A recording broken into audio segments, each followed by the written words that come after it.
വാഗ്ദാനങ്ങളിൽ വിശ്വസ്തനായ ദൈവം വീണ്ടും ഒരു ദിവസം നമുക്ക് ദാനമായിട്ട് തന്നിരിക്കുകയാണ്. ആയുസ് ആരോഗ്യം തന്ന നല്ല ദൈവത്തിന് നമുക്ക് നന്ദി പറയാം.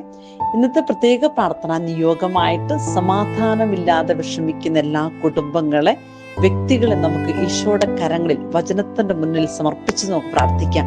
മത്തായി സുവിശേഷത്തിൽ 21-ാം അധ്യായത്തിൽ 22-ാം തിരുവചനം പറയുന്നുണ്ട്, വിശ്വാസത്തോടെ പ്രാർത്ഥിക്കുന്ന എല്ലാം നിനക്ക് ലഭിക്കുമെന്ന്.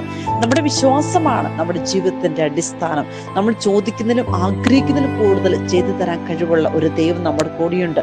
അതുകൊണ്ടാണ് ഫിലിപ്പിയർക്ക് എഴുതിയ ലേഖനത്തില് 4-ാം അധ്യായത്തിൽ 6-ാം തിരുവചനം നമ്മളെ പഠിപ്പിക്കുന്നുണ്ട്. നിങ്ങൾ ഒന്നിനെക്കുറിച്ചും ആകുലപ്പെടേണ്ട ആവശ്യമില്ല. നിങ്ങൾ പ്രാർത്ഥനയിലൂടെ, അപേക്ഷയിലൂടെ എല്ലാ യാചനകളും ദൈവസന്നിധിയിലേക്ക് ഉയർത്തുവാൻ നമുക്ക് വിശ്വസിക്കാം. മക്കളെ, പ്രാർത്ഥന, വിശ്വാസം, ഇത് നമ്മുടെ കൂടെയുണ്ടെങ്കിൽ നമ്മുടെ ജീവിതം അനുഗ്രഹമാണ്. ബാക്കിയെല്ലാം ഈശോ ചെയ്തുകൊള്ളും. നമുക്കെല്ലാം സമർപ്പിക്കാം.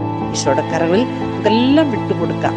നമ്മുടെ കാര്യത്തിൽ ശ്രദ്ധാലുവാണ് എന്ന് പറഞ്ഞ കർത്താവ് നമ്മുടെ കൂടെയുണ്ട്.